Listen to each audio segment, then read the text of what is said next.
तोरा याद में अखिया रोई जब शादी तोहर होई।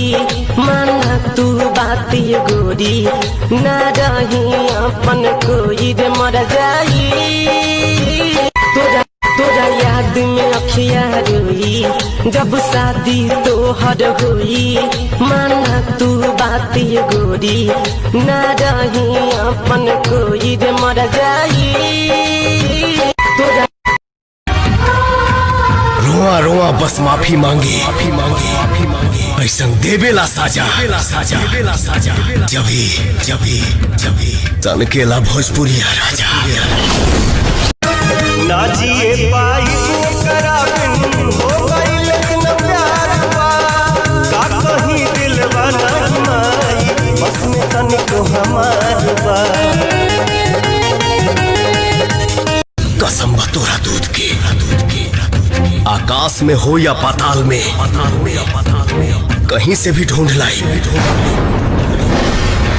मुन्ना के ही हाल के जौन भी जिम्मेवार बा ओके छठी के दूध याद दिलाई। हेलो हाँ के अरे हम बोला तनी कोलुआ के हमर भैया अरे ना रे तोर सैया रे ते सुधरबे कि ना रे। का अब हम बिगड़ गइल बानी।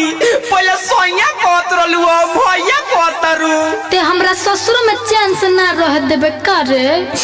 ना देख लियो जे हम रोतानी नु ओ हमार रोल तरफ पड़ जाई आ तोर मरद बानू पोटा न के ऐना में जब जब तोहर रूप निहारी ले।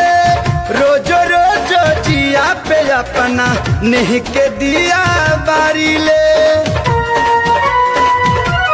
हो नैन के ऐना में जब जब तोहर रूप निहारी ले। रोजो रोजो जिया पे अपना नहीं के दिया बारी ले। मिलबू ना तो जिया ना भरी ना रानी। कबो नहीं पूरा भइल प्यार के कहानी। कितना दीवाना मरले कितनी दीवानी। नेहिया के बंधन काहे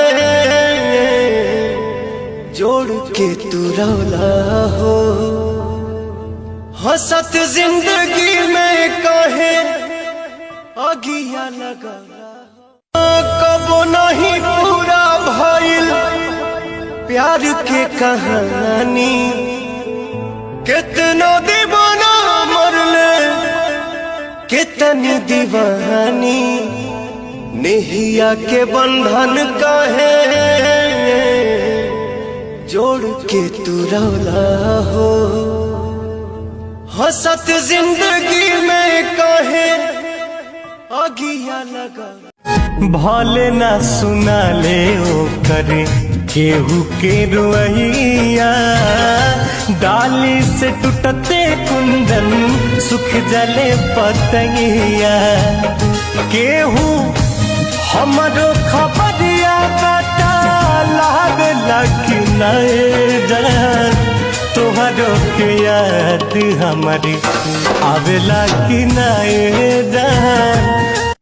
भले ना सुना ले ओ करे केहू के रुइया। डाली से टूटते कुंदन सुख जले पतैया। केहू हमरो खबरिया बता लागला कि नए जान। तोहरो के याद हमारी